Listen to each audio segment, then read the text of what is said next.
Fall is in full swing, and even though I want to be doing all the fun fall activities, I have been finding it a little challenging to balance life's responsibilities with the things that I want to do for the season. So I've been thinking a lot about efficiency and how can my home projects overlap aesthetic and functionality. So we will be exploring that today with 3 ways to dehydrate fall apples, adding color and sustainable decor into the yard, a stuffed pepper casserole, salted caramel sauce, and a salted caramel latte.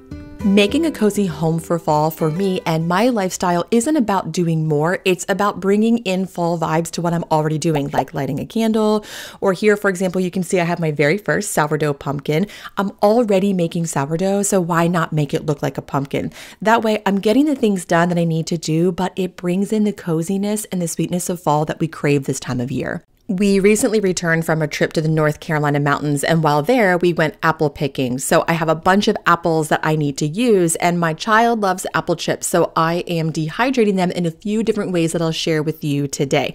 So on this night, and it was nighttime because sometimes you have to do this stuff when your kid's asleep, I was just getting the apples washed and prepared for dehydration. So all you need to do is just give them a good rinse and then fill up a bowl with water and then add in some fruit fresh. This will prevent the apples from browning while you're chopping them. And then I chop these or slice them by hand. There are lots of fancy tools out there that you can use to slice apples. I don't have any of them, so I did it old school style. As you slice them, put them in the water to prevent them from browning. And this really is a little bit of a labor of love. It takes some time to slice apples, but you can taste test them along the way and they are pretty good. I have a Cosori dehydrator, which I will link in the description box below. I really like it. So in the past, I used the stackable dehydrator where the trays stack on top of each other and it heats from the bottom. But with the Cosori, the trays slide in and the heat blows from the back of the dehydrator. So you get a more even dehydration this way. I think this is a great investment. They're not super expensive, but I do think it's worth the price to upgrade a little bit to this type of dehydrator. When you're getting the apples on the trays, make sure that they are just in a single layer and not overlapping. You can see here, I'm pulling them out of the water and just trying to get as much water off as I can, but it's okay if they're still a little wet because they will dehydrate, of course. Again, this was nighttime, so my husband poured me a glass of wine, and I have to say, dehydrating apples and drinking wine is a great date night if you ask me. In total, I tried 3 ways of dehydrating apples: plain, cinnamon, and caramel. But on this night, I just did the plain and cinnamon. If you want to skip ahead to the dehydrated caramel apples, just go to the description box below and you'll see the chapter markers there and you can skip right to it. I do want to note that when you're sprinkling the cinnamon, just make sure you have something under your tray to catch the mess. I use this little silicone sheet that actually came with the dehydrator, and then I even put it on the bottom of the dehydrator to catch anything that might fall, just to make cleanup easier the next day. So here we are the next day, and I'm just checking the apples. I let this run all night. You can test to see if your food is done by bending it to see if it's crisp and by taste testing. Okay, so I'm gonna try the apples. So this is one without cinnamon. It's really good. Sorry, I have a little apple monster back here. She loves these. It's a little chewy. You want them to be crisp when they are dehydrated. I'm gonna try a cinnamon one. She's rolling apples across the counter. The cinnamon is really good. More. I need more. Piper, do you like your apples? They're not done yet. They're not done yet. While the apples finished and once my girl went down for her nap, I went out back to start working on our new landscaping. So these wetlands back up to our yard and they were really overgrown. So we cut them back to the property line and we found a native wild persimmon tree, which we are going to nurse back to health. But I want to add some color into this space, but it's getting a little late to plant things and I really wanted to make it feel like fall. So I went to the local market, the farmer's market, and got some pumpkins and mums, and I made what I'm calling a pumpkin wonderland for my little girl. Not only does this add a lot of color to an otherwise pretty empty and barren space, but it also is a way to try to be sustainable with the way I decorate for fall. My hope is to plant these mums and hopefully they will survive. And then also I want to can these pumpkins when it's time to replace them with maybe Christmas or other holiday decorations.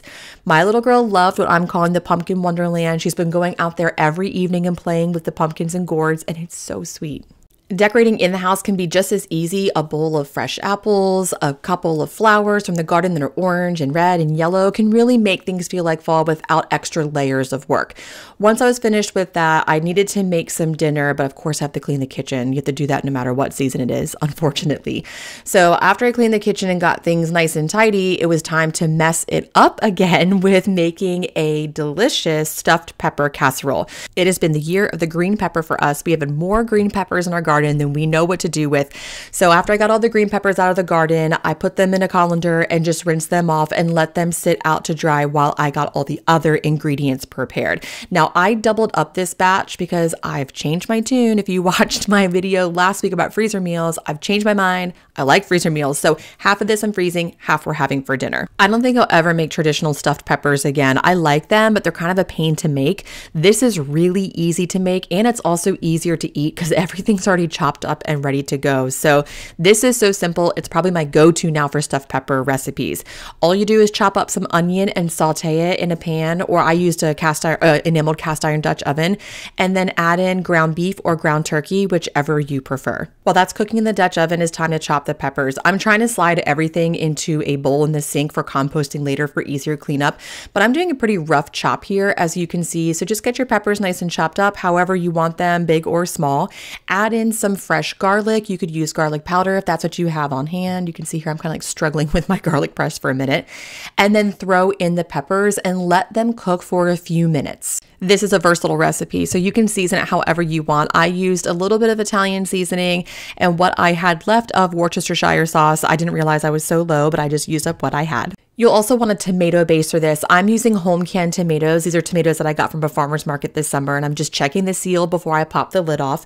But you can use whatever you have on hand. Regular canned tomatoes, tomato sauce. I've seen people use tomato soup, which is actually very delicious in this. So use up what you have in this recipe. Bring to a boil, cover, and then let it simmer for about 10 minutes or until the peppers are done. I also shredded some cheese for this casserole. I prefer to keep frozen shredded cheese around just for convenience. I have a link in the description box below about that. However, I didn't have any this day, so I shredded cheese, made a mess, cleaned it up, cycle of my life. And then before I did anything else, I grabbed a dish and I took half of the casserole out for cooling so I can freeze it later. There are a few more ingredients for the casserole, but I'm not adding those into the freezer meal portion of it. Next, I added frozen brown rice. This is one of my favorite cooking hacks. I have a link for this in the description box below, but put it in there frozen, cover it, and let it cook that way. While that was finishing up, it was time to get the apples out of the dehydrator. So I just put them in a large glass jar, put a lid on it, and that was it for those two types of apples. I will do the caramel apples later in this video, but they look beautiful in the jar. Even this sitting on the counter looks really beautiful for fall decor and snacking. It only takes a few minutes for the rice to thaw. So once that happens, turn the heat off, top it with cheese, cover it, and let it sit until you're ready. And it's finally night again. I'm cleaning off my cutting board so I can chop more apples for caramel apples. I cut other things on this that day like onions. So what really helps is to make sure your cutting board is well oiled, and that will help prevent the transfer of flavors. To make dehydrated caramel apples, we need to make salted caramel sauce. So to do this, one, make sure you have all your ingredients prepared first. This is very time sensitive, so you don't want to be running around your kitchen. Two, when you're putting the sugar, water, and corn syrup into your sauce pot, be really careful about not letting it hit the sides of the pot because that will eventually burn and it will make the flavor of your caramel sauce pretty bad. So you really want to be careful as you're pouring and just lightly mixing that you don't let any of the ingredients hit the sides of the pot. While this cooks on medium heat, you can swirl it, but do not stir it because again, you don't want to get it on the sides of the pot. And you can see after this is about 10 minutes, the color is starting to change. Once the color of the cooked sugar hits that caramelly, warm, golden brown, immediately pour your cream in and turn off the heat. That will stop the cooking. And now you can start to stir, and it gets a little weird in the beginning. You can see it kind of separates, but keep stirring. It'll come together. Then add in your cubed butter, vanilla, and salt. The link for this recipe is in the description box below. It is very easy to make, but it is a little bit time sensitive and a little delicate. So be sure to read the instructions carefully before you make this. Once that was done, I just poured it into a jar and let it cool. Do keep in mind it is very hot, so be careful with this as it cools. And then it's time to chop more apples. I'm not going to make you watch me chop more apples, but do know that I chop them, put them in a bowl, and then stir them together with some of the caramel sauce. The water from the apples actually helped thin the sauce so they get nicely coated. And then it was the same as before. Put them on the tray so they're not overlapping and slide them into the dehydrator and let them cook until they are ready. It's the next day and it's time for me to finally cut into my first sourdough pumpkin. I was a little bummed because it was really pretty, but I love sourdough toast for breakfast, so I made a little bit of toast with my sourdough pumpkin and then used the salted caramel from the night before to make a really delicious salted caramel latte that I'll share with you. You can use as much or as little caramel as you want, but I put a large heaping spoonful into a small dish and I warm it in the microwave for about 7 seconds and then pour that right into my coffee cup before making the coffee. I prefer 2 shots of espresso, so I'm just getting things prepared here. If you have an espresso machine, I highly recommend this tamper. I'll link it in the description box below, but it's weighted so you don't have to push really hard. It bottoms out so that way you have a consistent cup of coffee pretty regularly. So then here I'm just getting things together, making my 2 shots of espresso. Sometimes I like to have 3 depending on my mood that day, and then frothing the milk. I'm using whole milk. This is also delicious with Oatly's Barista Blend oat milk. That's a really good option. Just give it a little stir to combine the caramel that you put in the bottom of the cup and the coffee. Then once the froth is in the cup, I like to drizzle a little bit on top and then serve it up with some fresh toasted sourdough. And here are the finished dehydrated caramel apples on the right. You can see they're a little bit darker than the ones on the left from the night before, which we ate a lot of, by the way. They are very good. They do not taste like a traditional caramel apple because the apple, of course, is cooked and dehydrated, but they have a really nice caramelly undertone and sweetness to them. And an added bonus is that my house smelled like a caramel apple while they were dehydrating. I hope this video has given you some useful ways to think about how to combine aesthetic and functionality in your home this fall. Thank you so much for tuning into Moon and Magnolia's YouTube channel where we elevate the everyday from scratch and at home, and I will see you again next time.